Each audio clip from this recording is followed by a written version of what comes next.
आज हम बात कर रहे हैं फिजिकल फिटनेस टिप्स की। कहते हैं शरीर माध्यम खलु धर्म साधनम, कि जो भी हमने धर्म की साधना करनी है, अपने कर्मों की उत्कृष्टता प्राप्त करनी है, उन सभी के लिए हमारा माध्यम हमारा शरीर बनता है। तो शरीर को किस तरह से हम फिट रखें, उसके लिए कुछ टिप्स हम डिस्कस करते हैं। सबसे पहले, जैसे ही हम सुबह उठते हैं 2 से 3 ग्लास पानी अगर हम लें तो हमारे डाइजेस्टिव सिस्टम के लिए बहुत अच्छा है।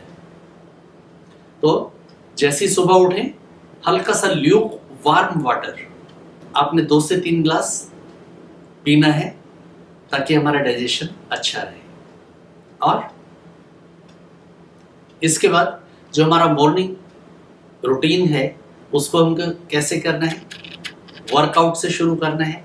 और वर्कआउट के लिए पहले हमें वार्म अप करना है, थोड़ा सा लाइट वार्म अप जरूर लेना है। और वर्कआउट के लिए आप ध्यान रखें, जो भी हमारा एक्सरसाइज का शेड्यूल है उसमें सारी ही चीज़ें आप शामिल करें। जैसे एजिलिटी के लिए वर्कआउट, कि हमारे जितने भी जॉइंट्स हैं उनकी एजिलिटी मेंटेन रहे, तो एजिलिटी के लिए वर्कआउट जरूर उसमें रहे। फिर हमारा ब्रीदिंग और एयरवे, हमारे जो लंग्स हैं और हमारा जो ब्रीदिंग सिस्टम है वो अच्छा रहे, रेस्पिरेटरी सिस्टम हमारा अच्छा रहे, उसके लिए हमारी एक्सरसाइज जरूरी है। जितना हमारा चेस्ट एक्सपेंड होता है, जितना हम लंग्स की एक्सरसाइज करते हैं, ब्रीदिंग करते हैं, प्राणायाम करते हैं, उतना ही हमारे लंग्स अच्छे से फैलते हैं और जो वाइटल कैपेसिटी है हमारी वो बढ़ती है। और उसके बाद कार्डियो वर्कआउट भी आपको अवश्य देना है। हमारे शरीर के अंदर लंग्स के बाद हार्ट की फिटनेस का भी ध्यान हमने रखना है, तो कार्डियो वर्कआउट भी आपको अवश्य देना है। उसके लिए जो डिफरेंट एक्सरसाइज है, जैसे एरोबिक एक्सरसाइज है, साइकिलिंग है, जॉगिंग है, उस तरह की एक्सरसाइजेज आप अपने उसमें शामिल कर सकते हैं। रनिंग जॉगिंग अवश्य शामिल करें, साथ में योगिक क्रियाएं कुछ ना कुछ अवश्य इसमें आप शामिल करें। और फिजिकल फिटनेस के लिए कोशिश करके 15 से 20 मिनट अवश्य अपना निकालें। और एक और चीज का ध्यान रखें कि जब हम रनिंग ज्यादा करते हैं या जॉगिंग ज्यादा करते हैं, जो भी एथलीट्स हैं या स्पोर्ट्समैन हैं अच्छे, तो आपके जो शूज हैं वो बहुत जल्दी, उनका जो कुशन है बहुत जल्दी से बैठ जाता है, उसकी जो कुशन है कमजोर पड़ जाता है। इसलिए आप ध्यान रखें, 6 से 8 महीने में अपना शूज बदल लें। बहुत ज़्यादा रनिंग है तो आपको इससे कुछ कम टाइम में भी बदलना पड़ सकता है, लेकिन नॉर्मली 4-5 महीने या 6 महीने तक आप शूज को चेंज कर लें। और जो भी आपके क्लोथ्स हैं वो भी आपके स्पोर्ट्स के हिसाब से होने चाहिए। जो भी आपका गेम है, आपका स्पोर्ट्स है, उसके हिसाब से आप रखें, कंफर्टेबल आपके क्लोथ्स होने चाहिए। और एक और चीज ध्यान रखें कि लिसन टू योर बॉडी, कभी भी ओवर यूज आप ना करें। हम कई बार क्या करते हैं कि देखा देखी, जैसे जिम में जाते हैं और एक्सरसाइज शुरू करते हैं, वर्कआउट हैवी वर्कआउट शुरू कर देते हैं, या दूसरों को देखकर जो वर्कआउट करते हैं। तो अपने अपनी कैपेसिटी का ध्यान रखना है। हमने अपने जो भी जॉइंट्स हैं, जैसे नी जॉइंट्स हैं, एंकल जॉइंट्स हैं, एल्बो जॉइंट्स हैं, इनका ओवर यूज नहीं करना है। और अगर ओवर यूज करते हैं तो आपको पता है, जैसे टेनिस एल्बो शुरू हो जाता है, नी पेन शुरू हो जाता है। तो इसलिए अवॉइड करें ओवर यूज, और हमेशा अपनी बॉडी की सुने, आपका शरीर क्या कह रहा है उसका आप ध्यान रखें। और एक और चीज हमेशा याद रखें कि जब आपको लगे कि आप थके हुए या आपको शरीर कह रहा है कि अभी रेस्ट करना है, तो कोशिश करके उस टाइम एक्सरसाइज ना करें, क्योंकि उस दौरान कई बार वियर एंड टीयर बॉडी में ज़्यादा होता है, हमारे लिगामेंट्स ज़्यादा स्ट्रेच हो सकते हैं और कोई ना कोई स्पोर्ट्स इंजरी हो सकती है। तो उसको अवॉइड करने के लिए हमेशा अपने शरीर की बड़े ध्यान से सुने। आप बीमार हैं, बुखार से उठे हैं या बहुत ज़्यादा थकान आपको महसूस हो रही है, तो कोशिश करके वर्कआउट ना करें, रेस्ट पहले ले लें, तभी आप वर्कआउट करें। और विशेष पार्ट हमारी हेल्थ के लिए जो हमारा फूड है, कहते हैं कि जैसा अन्न वैसा मन। जो हमने खाया है वो हमारे मन का भी निर्माण करता है और हमारे तन का भी निर्माण करता है। जैसे ही हम जन्म लेते हैं उसके बाद से जो भी हमारे शरीर की ग्रोथ होती है, वो जो भी हमने फूड लिया है, जो भी हमने आहार लिया है, उसी से हमारी ग्रोथ होती है। तो कोशिश करके अपना आहार बैलेंस्ड रखें और बहुत अच्छा रहेगा अगर आप वेज डाइट अपनी रखें।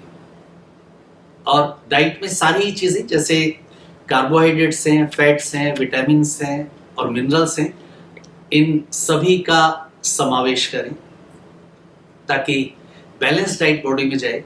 और आपको पता होगा अगर नॉर्मल हमारा वर्कआउट है या सीडेंटरी वर्कआउट है तो डाइट आपको उस हिसाब से उसमें ऐड करना है। और इसके बाद बहुत ही इम्पोर्टेंट जो पार्ट है हमारी हेल्थ के लिए वो है साउंड स्लीप का। अगर नींद आपको अच्छे से आती है, सुबह आप रिफ्रेश होते हैं, अच्छे से फ्रेश महसूस करते हैं, तो अच्छा वर्कआउट करें।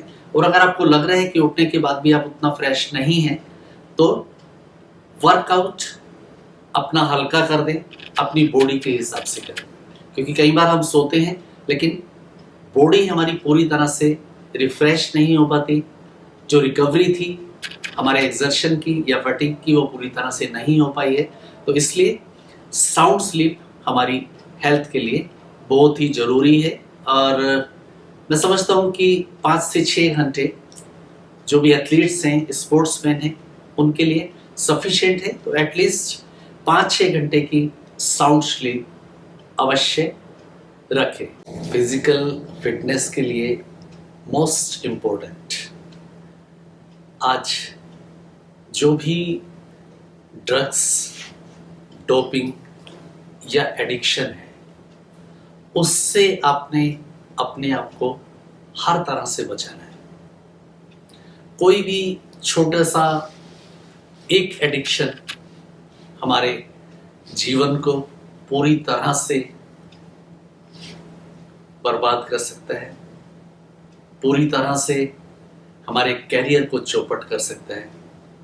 तो कोशिश करके आप ये प्रयास करें कि अपने दोस्तों के बीच में जब भी आप जाएं, आपको ड्रिंक ऑफर करें, आपको स्मोकिंग के लिए कुछ कहें, तो आपने स्ट्रिक्टली से नो। ऐसे दोस्तों का संग छोड़िए जो आपको ड्रग्स पे डाल रहे हैं, जो आपको डोपिंग की आदत पे डाल रहे हैं, जो आपको एडिक्शन की तरफ मोटिवेट करते हैं। तो ऐसे लोगों का संग आपको छोड़ना है। और यही चीज आपको दूसरों को भी समझानी है। और एक और चीज याद रखें कि रेगुलरली अपना एक मेडिकल चेकअप अवश्य करें, क्योंकि कई बार नहीं पता लगता कि बॉडी में किसी चीज़ की कमी है या कोई इंजरी है, उसको लंबा ना खींचे। उसके लिए मेडिकल चेकअप पीरियोडिकली या रेगुलरली आप कराते रहें और अपना लेजर टाइम रिलैक्स करें, अपने को लेजर टाइम अपने लिए अवश्य निकालें। और जो भी आपका गेम है, जो आपको खुश रखता है, जो आपका हॉबी गेम है, उसको जरूर अपने जीवन में शामिल करें। हॉबी गेम्स हमारे स्ट्रेस को कम करते हैं, तनाव को कम करते हैं और हमारी शारीरिक क्षमता को बढ़ाते हैं, हमारी शारीरिक फिटनेस को बढ़ाने में मदद करते हैं। और गीता हमारी इस बारे में जब जिक्र करती है, कहती है युक्ताहार विहारस्य युक्त चेष्टस्य कर्मसु युक्त स्वप्नवाह, कि हमारा आहार और विहार बड़ा युक्ति पूर्वक होना चाहिए, हमारा सोना और उठना युक्ति पूर्वक होना चाहिए, हमारे कर्म भी युक्ति पूर्वक होने चाहिए। और इन सब के साथ साथ अगर हमें अपने जीवन को सक्षम बनाना है, कर्मठ बनाना है, कार्यकुशल बनाना है, तो जीवन को कंफर्ट जोन से बाहर निकालना होगा। जो भी हमारा कंफर्ट जोन है, कोशिश करके उससे बाहर निकले। मेहनत करना अपने जीवन का एक अंग बनाए, ताकि हम फिट होने के साथ साथ अपने जीवन में उन्नति भी कर सकें और अपने उच्चतम लक्ष्यों को प्राप्त भी कर सकें। मेंटल फिटनेस टिप्स की कुछ बातें करते हैं। और मेंटल फिटनेस के लिए सबसे पहले हम समझें कि मन और ब्रेन ये दोनों अलग अलग हैं। जब हम मन की बात करते हैं तो मन हमारी मेटाफिजिकल एंटिटी है, और जब हम ब्रेन की बात करते हैं तो ब्रेन हमारा फिजिकल एंटिटी है। और गीता कहती है कि मन एव मनुष्याणां कारणं बंध मोक्षयो बंधाय विषयासक्तम मुक्तये निर्विषम स्मृतम, कि मन ही हमारे बंधन और मोक्ष का कारण बनता है। और जितना हम अपने मन को कंट्रोल करते हैं, जितना हम अपने मन को हेल्दी रखते हैं, उतना ही हम स्वस्थ रहते हैं। तो हमारा मन कैसे काम करता है? अगर हमारे मन के अंदर समझिए ईर्ष्या है, द्वेष है, एंगर है, डिप्रेशन है, एंजाइटी है, तो ये सब हमारे मन को कमजोर करते हैं, हमारी इमोशनल इलनेस क्रिएट होती है। और अगर हमारा मन सशक्त है तो हमारा मन अच्छे वाइब्रेशंस क्रिएट करता है, पॉजिटिव थॉट्स क्रिएट करता है और लव वाले वाइब्रेशंस क्रिएट करता है, कॉन्फिडेंस बढ़ता है। तो हमने अपनी इमोशनल इलनेस को खत्म करना है और अपने इमोशनल पावर्स को बढ़ाना है। तो क्या क्या हम कर सकते हैं? अपने ब्रेन को स्वस्थ रख सकते हैं और अपने मन को भी स्वस्थ रख सकते हैं। तो सबसे पहले मन को शांत करने के लिए, जब भी आपको लगे कि मन बहुत ज़्यादा बेचैन है या बहुत फास्ट चल रहा है, और इसके लिए मन के लिए EEG, जिस तरह हार्ट का ECG करते हैं, इलेक्ट्रोकार्डियोग्राम, जिससे हम हार्ट को समझ पाते हैं, इसी तरह मन को समझने के लिए EEG होती है, जो हमारे मन की गति को दर्शाती है कि मन हमारा कितना तेज चल रहा है, हमारे वेव्स किस तरह से चल रहे हैं, अल्फा में है या डेल्टा वेव्स हैं, किस तरह के वेव्स हमारे मन के चल रहे हैं। तो हम अपने मन को कंट्रोल करने के लिए सबसे पहले बहुत अच्छा एक प्रयास कि गहरे सांस, लंबे और गहरे सांस जो हमारे नाभि की गहराई तक टच करें और हमारा पेट फूलता हुआ महसूस हो, उतनी गहराई तक हमें श्वास का अभ्यास 15-20 बार करना चाहिए, ताकि हमारा मन एकाग्र हो पाए। और उसके बाद ओम की ध्वनि, अगर हम 10-15 बार ओम की ध्वनि लगातार करते हैं तो ओम की ध्वनि भी हमारे मन को एकाग्र करने में बहुत अच्छी मदद करती है। और जितना मन एकाग्र होता है, मन की एकाग्रता ही समझिए उसकी फिटनेस है। जितना गहराई से मन एकाग्र है, उतना ही मन पावरफुल है, उतना ही मन सशक्त है। इसके बाद अनुलोम विलोम प्राणायाम। प्राणायाम बहुत अच्छी मदद करता है, क्योंकि दोनों ही स्वर हमारे उसमें यूज होते हैं।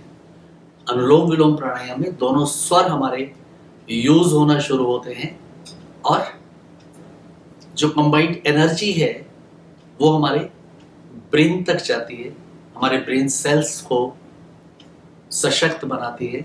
और जितना ब्रेन सेल्स हमारे सशक्त होते हैं, उतना मन के साथ कोप अप कर पाते हैं, क्योंकि मन की गति की कोई लिमिट नहीं है। और मन जब बहुत फास्ट चलता है और हमारे ब्रेन सेल्स उसके साथ कोप अप नहीं करते, तो कई बार सर में दर्द, टेंशन, स्ट्रेस ये क्रिएट होता है। तो जो अनुलोम विलोम प्राणायाम है इसमें मदद करता है। और इसके साथ साथ भ्रामरी प्राणायाम। भ्रामरी प्राणायाम भी हमारे मन को सशक्त बनाने में मदद करता है। तो इन दोनों ही प्राणायाम का अभ्यास हम अपने मन की शक्ति को बढ़ाने के लिए कर सकते हैं। और इसके बाद कुछ ब्रीदिंग एक्सरसाइज के पैटर्न हैं, जिसमें ब्रीदिंग को हम महसूस करते हैं। हमारे ब्रेन का जो बिल्कुल मिड पार्ट है, जो हमारे 3 पार्ट हैं, सेरिब्रम, सेरिबेलम और मेडुला, तो जो मिडिल पार्ट है, जिसको योग में सहस्त्र चक्र बोला जाता है, वहां तक अगर हम अपनी कंबाइंड ब्रीदिंग को महसूस करते हैं ब्रीदिंग एक्सरसाइज के दौरान, तो भी हमारा ब्रेन एक्टिवेट होता है, ब्रेन सेल्स एक्टिवेट होते हैं और हमारे मन को सशक्त करने में मदद करते हैं। और इसके साथ साथ आजकल आप देखते हैं कि लाफिंग क्लब्स बने हुए। वो लाफिंग क्लब्स जोर जोर से हंसाने का आपको अभ्यास कराते हैं। लेकिन अगर ये हंसी हमारे मन से हो, ये खुशी अगर हमारे दिल से हो, ये प्रयास अगर अंदर से हमारा नेचुरल रूप से चल रहा हो, तो हमारे ब्रेन से निकलने वाले जो डोपामाइन है वो बढ़ते हैं। कुछ इस तरह के और भी केमिकल्स हैं जो हमारे स्वास्थ्य को अच्छा रखते हैं और हमारे मन को मजबूत बनाने में मदद कर पाते हैं। इसके साथ ही कुछ कंसंट्रेशन के लिए प्रैक्टिसेस हैं, जैसे त्राटक का अभ्यास है, वो हमारी एकाग्रता बढ़ाने में मदद करता है और हमारे मन को सशक्त करने में मदद करता है।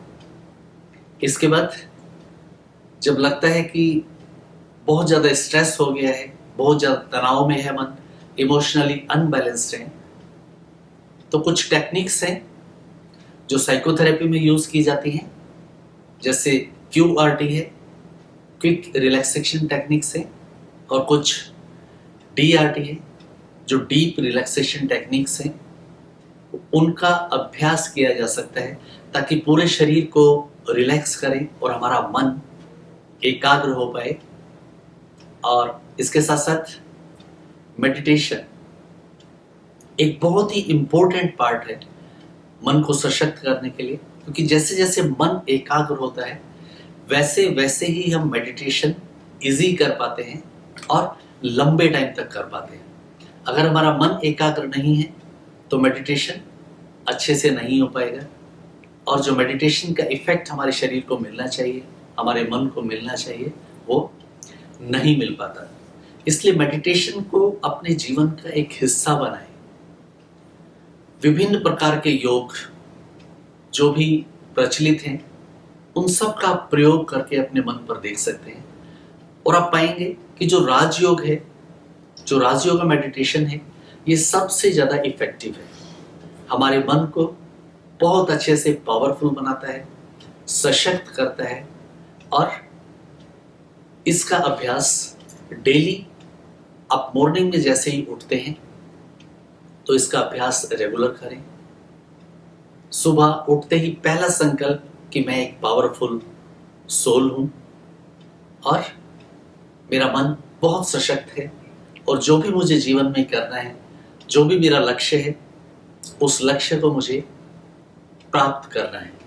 तो अपने मन को सशक्त बनाने के लिए हम अपनी आत्मा को सुप्रीम पावर से जोड़कर, सुप्रीम एनर्जी के साथ जोड़कर उस एनर्जी से भरपूर करें और अपने मन को सशक्त बनाएं। तो मेडिटेशन को अपने जीवन का हिस्सा बनाएं। जितना मेडिटेशन आप करेंगे उतना हमारा मन सशक्त होता जाएगा और ये साइंटिफिक है।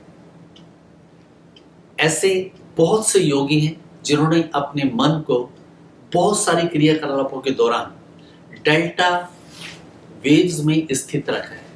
मीन्स कि उनके मन की गति, वो किसी भी परिस्थिति में है, कैसी भी समस्या उनके जीवन में है या कुछ भी स्ट्रेस जैसी माहौल बना हुआ है, लेकिन फिर भी उनका मन डेल्टा वेव्स वाली स्थिति में है, यानी बिल्कुल शांत स्थिति में है।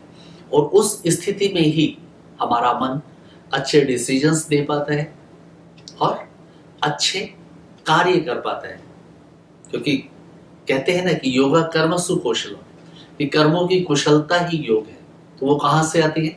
जब हमारा मन एकाग्र होता है, जब हमारा मन सशक्त होता है, तभी हमारे कर्म अच्छे होते हैं। तो मेंटल फिटनेस के लिए एकाग्रता बढ़ाएं, कुछ योगिक प्राणायाम का अभ्यास करें, अपना रेस्ट एंड स्लीप वाला पार्ट अच्छा रखें और इमोशनली स्ट्रॉन्ग बने। इमोशनली जो प्रॉब्लम्स हैं, जो हमारी इलनेस है, उसको अपने से दूर रखें और जो इमोशनली हमारी पावर्स हैं उनको इम्प्रूव करने का प्रयास करें। जो भी स्पोर्ट्स पर्सन्स सामने बैठे हैं इस मीटिंग में, आप अपने जीवन में ध्यान रखें कि फिजिकल फिटनेस के साथ साथ मेंटल फिटनेस बहुत ज़रूरी है। आप फिजिकल जितनी मेहनत करते हैं, कम से कम उसका अगर 10-20% भी आप अपने मन को सशक्त बनाने में करेंगे तो आपकी परफॉर्मेंस बहुत अच्छे से बूस्ट अप हो पाएगी। आप अपनी हाईएस्ट अचीवमेंट्स को प्राप्त कर पाएंगे। और ये राजयोग मेडिटेशन जिन लोगों ने भी अभ्यास किया है, जिन स्पोर्ट्स पर्सन्स ने स्पेशली ये सेशंस लिए हैं, उन्होंने अपनी परफॉर्मेंस को बहुत अच्छे से एनहांस किया है। ये रिसर्चेज हैं और ये प्रैक्टिकल भी है। आप खुद भी अपना इसका प्रैक्टिकल करके देख सकते हैं कि आपके मन को बहुत अच्छे से ये बूस्टअप करेगा और आपकी शारीरिक तंदुरुस्ती को भी बढ़ाएगा और आपकी जो भी परफॉर्मेंस है, जो भी स्पोर्ट्स में आप आगे बढ़ना चाहते हैं, उसमें आप आगे बढ़ पाएंगे। और आजकल बहुत सारे ऐसे स्पोर्ट्स हैं जिसमें माइंड गेम्स हैं, जैसे चेस आप खेलते हैं, आर्चरी है, आपको कंसंट्रेशन चाहिए, स्विमिंग है, आपको कोऑर्डिनेशन चाहिए। तो ये सब चीज़ें कहाँ से आएंगी? जब हमारा मन और शरीर एक साथ कार्य करने में सक्षम होंगे, एक साथ सशक्त होंगे, तभी ये चीज़ें हमारे अंदर आ पाएंगी। और इन सब के लिए बहुत ही आवश्यक है कि हमारा स्वस्थ तन और स्वस्थ मन दोनों अगर हैं, तभी हम आगे बढ़ पाएंगे। न्यूरोमस्कुलर कोऑर्डिनेशन बहुत जरूरी है।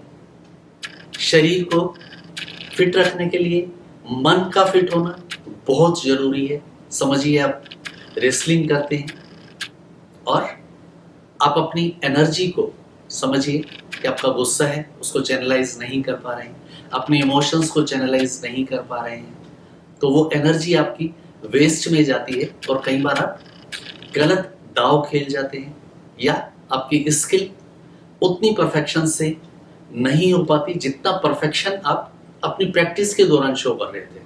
ऐसा देखने में आता है कि प्रैक्टिस के दौरान खिलाड़ी बहुत अच्छी परफॉर्मेंस दे रहे हैं, लेकिन जैसे ही कंपटीशन की जगह पर पहुंचता है, वहां इमोशनली वीक पड़ जाता है, वहां उसका मन कमजोर पड़ता है और सामने वाले खिलाड़ी को देखकर घबराना शुरू हो जाता है। कई बार एंजाइटी हो जाती है और वो एंजाइटी उसकी परफॉर्मेंस के ऊपर असर डालती है।